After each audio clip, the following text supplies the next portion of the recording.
Assalamualaikum warahmatullahi wabarakatuh. Halo teman-teman semua. Selamat datang di podcast Himagrotek. Sebelumnya kenalin, aku Fani Puspitasari, biasa dipanggil Fani, dan rekan saya. Risma Aulia Rahma, biasa dipanggil Risma. Nah, kami berdua di sini akan membantu podcast kali ini sebagai host yang akan memberikan informasi yang menarik tuh. Nah, bener banget nih. Jadi kita berdua bakal menghadirkan narasumber-narasumber keren dari mahasiswa agroteknologi yang lolos PMW dan P2MW nih. Oke, nah kita langsung kenalan aja nih sama narasumber-narasumber keren kita dari mahasiswa agroteknologi. Oke, halo Kak. Halo. Gimana nih kabarnya? Alhamdulillah baik. Oke, jadi kita akan berbincang santai nih tentang usaha yang sudah kalian berjalan sampai sekarang karena PMW dan P2MW ya. Oke, kan ada istilah tuh, tak kenal maka tak sayang. Jadi kita kenalan dulu nih sama narasumber-narasumber keren kita. Boleh. Oke. Perkenalkan, aku Puji Nur Safitri, biasa dipanggil Puji.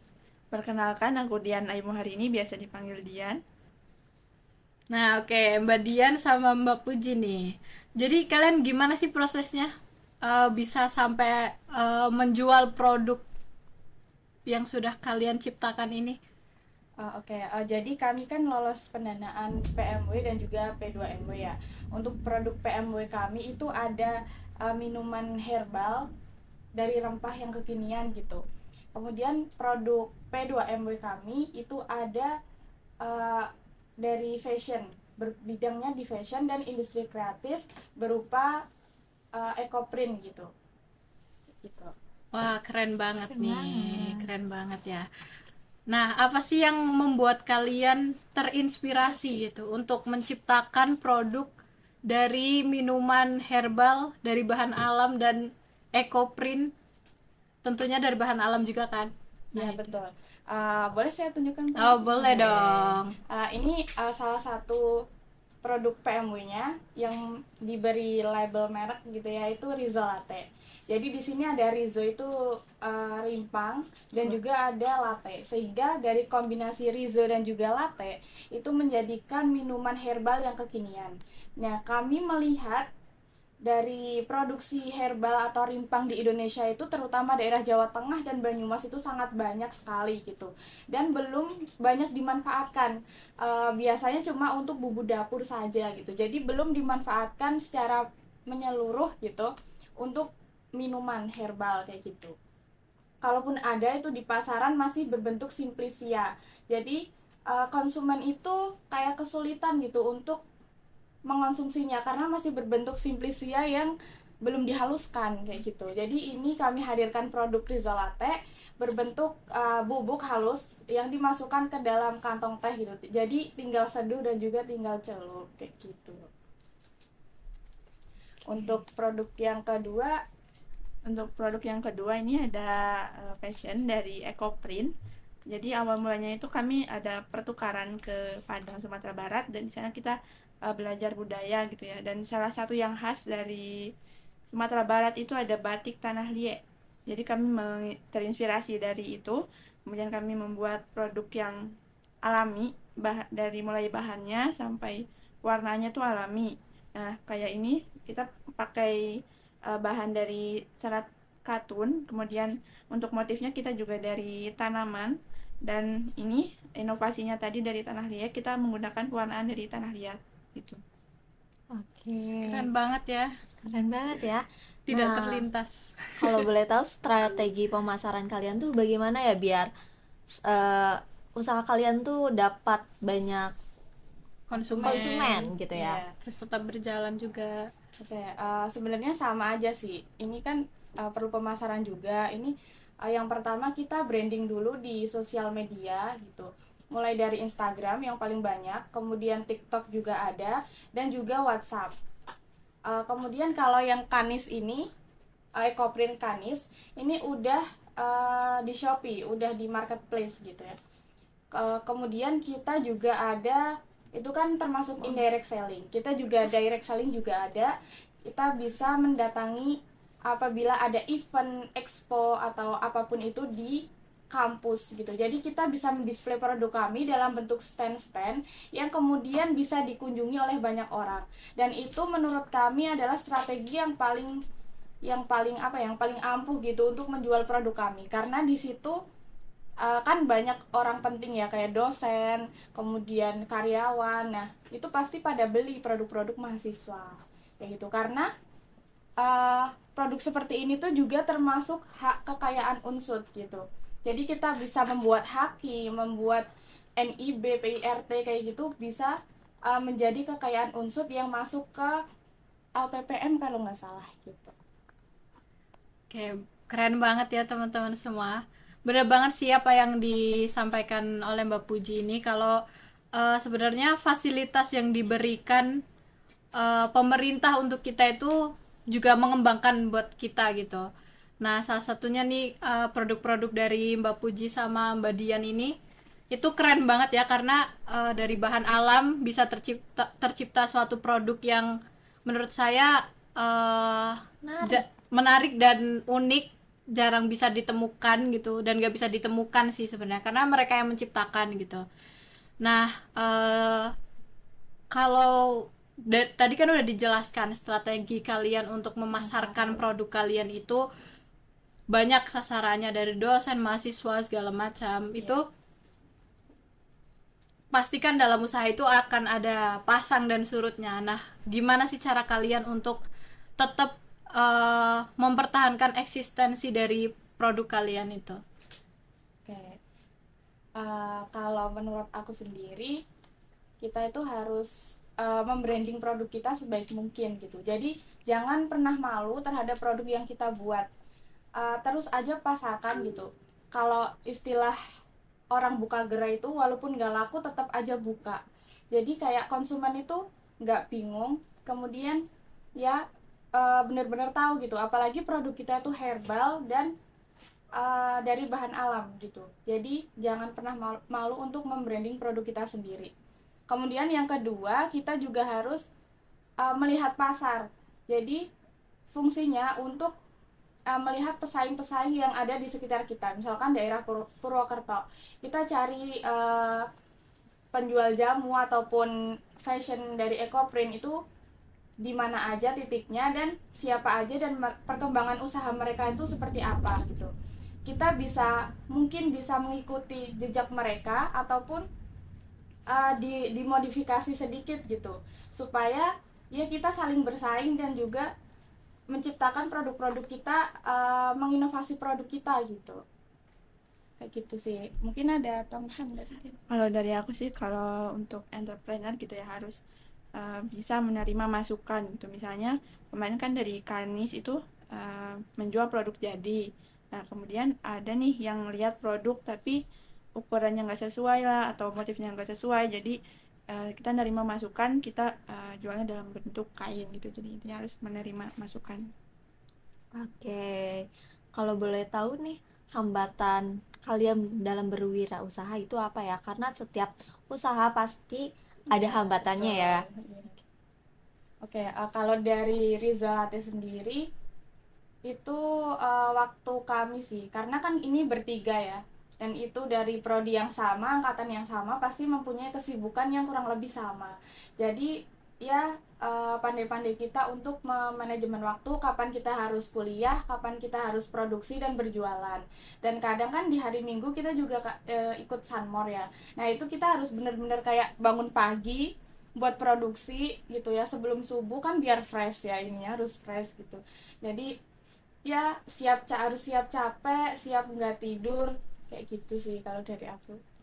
Kalau dari Kanis sama tadi waktu, kemudian kalau dari Kanis itu masalah tempat produksi, karena kan ini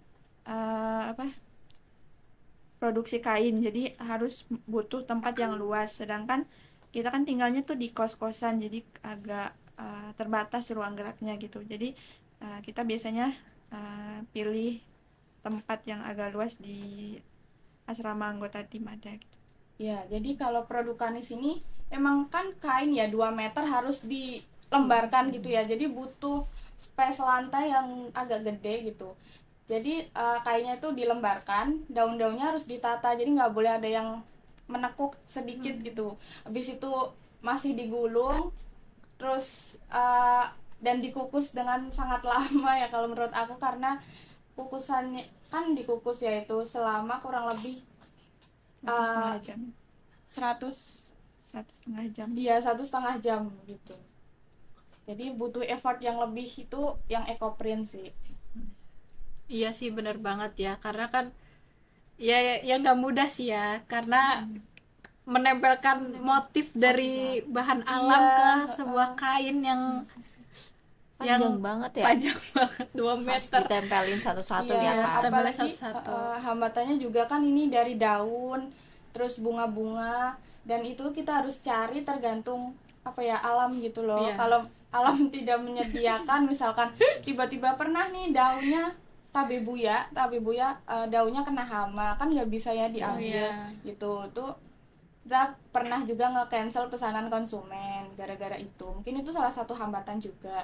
Terus kita udah usaha untuk pesen daun di tempat lain, dan itu sampainya lama sehingga daunnya busuk gitu. Padahal udah ya lumayan mahal lah, pesen daun 100-an ribu mahal ya. Gitu. Nah, itu salah satu hambatan juga.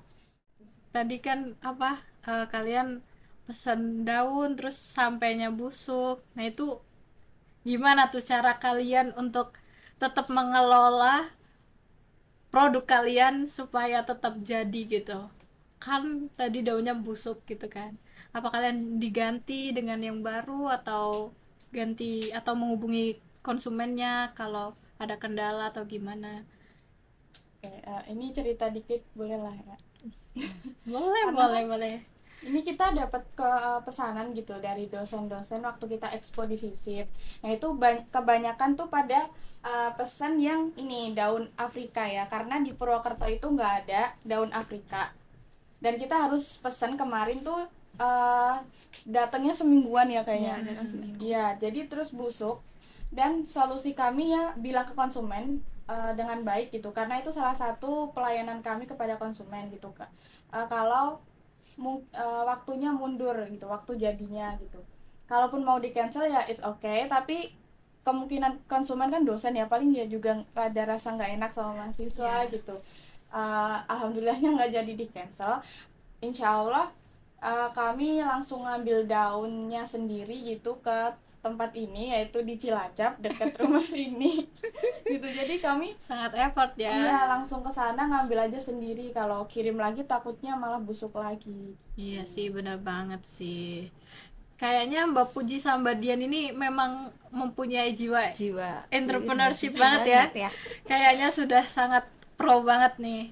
Nah, gimana sih cara kalian menumbuhkan jiwa entrepreneurship itu untuk terus ada gitu dalam diri kalian gitu? Apalagi kan kalian sedang mempunyai produk yang pastinya harapan kalian pasti akan terus eksis gitu ya. Iya, betul.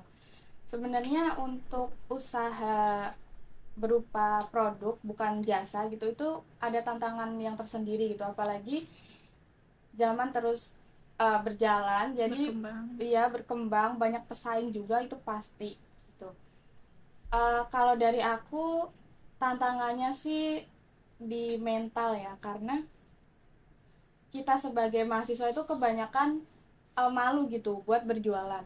Jadi menurut aku kita itu urat malunya jangan terlalu gede gitu. Jadi kan kita nggak merugikan siapa-siapa di sini ya. Ya berjualan, produk kita halal, terus bermanfaat untuk orang lain ya. Terus ngapain kita malu kayak gitu? Lebih baik kalau ingat kata-kata Mbak Najwa Shihab gitu, stok malunya dihabisin aja pada waktu muda supaya waktu kita tua itu nggak malu-maluin lagi. Bener banget ya, keren banget nih.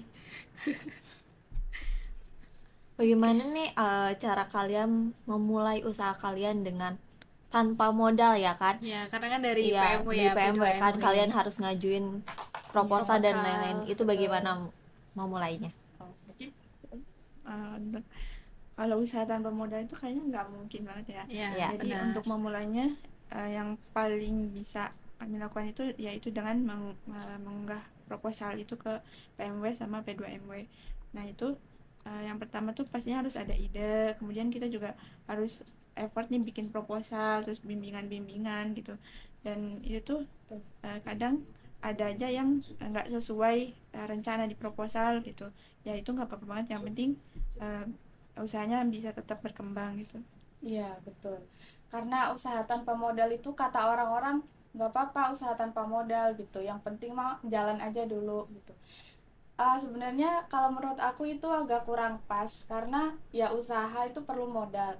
Walaupun nggak dari uang kita, ya kita cari cara dengan mengajukan pendanaan seperti yang dibilang Mbak Dian dari PMW, P2MW gitu. Tahun depan juga insya Allah akan diajukan lagi P2MW dan juga PMW lagi. Kami juga cari-cari lomba di luar Unsud seperti lomba bisnis plan, kemudian lomba BMC juga. Nah, kita daftarkan produk kita. Nah, siapa tahu menang kan ada dana. Nah, digunakan untuk mengembangkan produk kayak gitu. Iya sih, benar banget sih. Mbak Puji sama Mbak Dian ini kalau teman-teman tahu, mereka ini salah dua mahasiswa yang berprestasi nih. Mereka nih banyak banget penghargaan yang diterima, mengajukan berbagai macam kompetisi nih di kampus. Jadi ya keren banget lah. Nah, menurut kalian nih, untuk orang-orang di luar sana yang baru mau memulai usahanya, apa sih yang apa sih kata-kata, apa sih pesan yang pengen kalian sampaikan untuk orang yang baru mau memulai usaha mereka gitu? Oke, untuk yang mau baru mulai usaha gitu ya, yang pertama jangan takut gagal pastinya ya. Kemudian apa ya? Ya, benar. Jangan takut gagal sih. Kita harus memulai dari sesuatu yang sederhana menjadi sesuatu yang lebih besar gitu. Yes, keren. Ya. Dua, tadi kalau aku jangan malu tuh, karena kita masih punya status mahasiswa teman-teman. Jadi nggak malu kalau kita pergi ke, misalnya ada pelatihan ke ibu-ibu atau ada pertemuan dengan Dharma Wanita atau istri-istri dosen ya, kita masih ada status saya dari mahasiswa Unsud gitu. Jadi nggak malu-malu banget. Kalau kita udah nggak ada mahasiswa tuh bingung kita tuh dari mana nyebutnya gitu loh. Kita masih punya alma mater, kita masih punya kampus, dan pasti orang-orang dengar produk mahasiswa tuh kayak wah banget gitu. Menarik banget ya, keren banget kesannya gitu. Jadi lebih dihargai dan juga dilihat sama orang-orang luar. Jadi manfaatkan status kalian sebagai mahasiswa. Bener banget tuh, didengerin ya. Nah, dari tadi kita kan udah berbincang panjang ya, dari awal mulai usaha sampai kalian dapat hambatan dalam melakukan usaha ini ya. Nah, bagaimana sih kesan dan pesan kalian dalam berwirausaha ini? Khususnya pada usaha yang sedang kalian jelaskan, yang kalian jalankan. Ya, kalau dari aku ya, yang pertama tantangan dari Kanis sendiri. Ini tuh pertama kali juga aku buat Ekoprint. Padahal Ekoprint tuh sebenarnya dari dulu ada teman-teman, tapi nggak banyak yang mau melakukan dan mengembangkan karena prosesnya emang lama dan juga ribet gitu. Harus cari daun, harus nempelin ke baju, terus di treatment dulu kainnya, dikukus juga. Habis dikukus tuh dibuka belum tentu berhasil, bisa jadi motifnya beleber, itu harus di-re-eco lagi, diulang lagi gitu. Jadi buat satu baju tuh lama banget, bisa sebulan gitu. Itu sih yang aku rasain. Ada ilmu baru tentunya. Kemudian yang dari Rizolate juga apa ya, anak muda buat suka rempah itu nggak mudah. Buat anak muda suka rempah kan biasanya pada minumnya junk food, kemudian di kafe-kafe gitu ya. Nah, ini juga jadi ilmu baru, tantangan juga buat aku, dan harus kayak menguji produk tersebut gitu untuk layak dan juga aman dikonsumsi.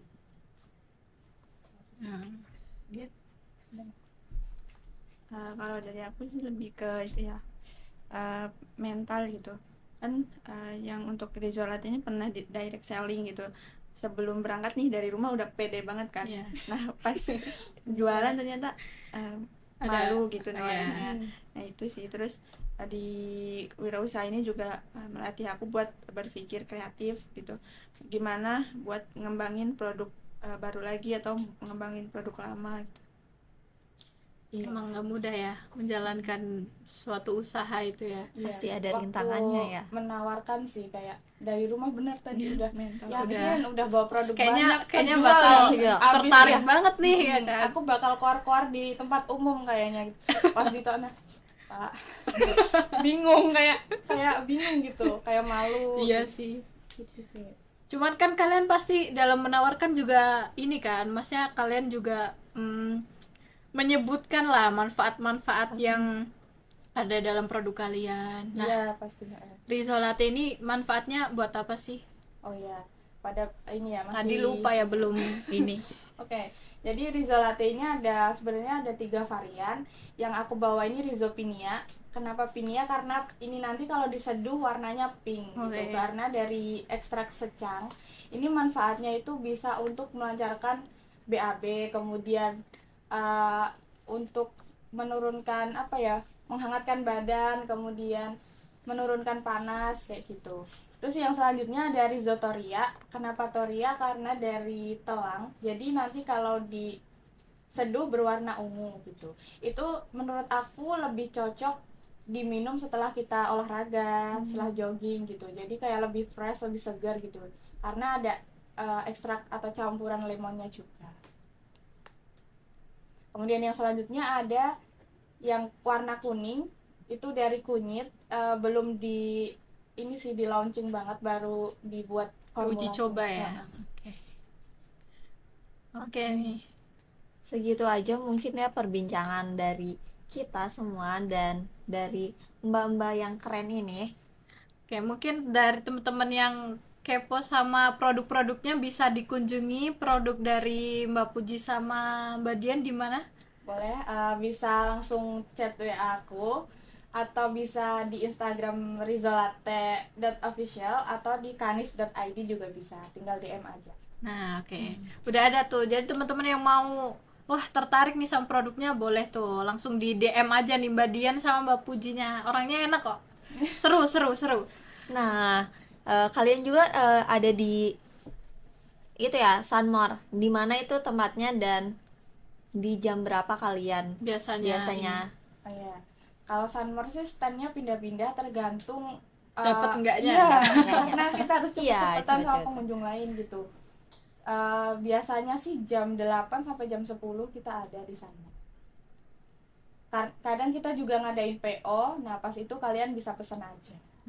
Oke, udah tuh informasinya udah lengkap banget nih.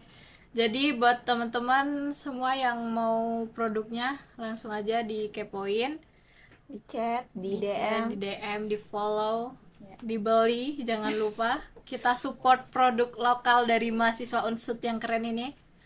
Oke, mungkin Mbak Puji sama Mbak Dian terima kasih sudah menyempatkan waktu, sudah mau berbagi ilmu sama kita semua di sini. Ya, Sukses kedepannya buat Rizzo Latte sama Ecoprint. amin. Oke, mungkin kita akhiri aja. Nah, kalian kan ini menonton di podcast Himagrotek dan jangan lupa follow IG Himagrotek dan YouTube Himagrotek. Himagrotek. Oke, see you di podcast Himagrotek selanjutnya. Bye.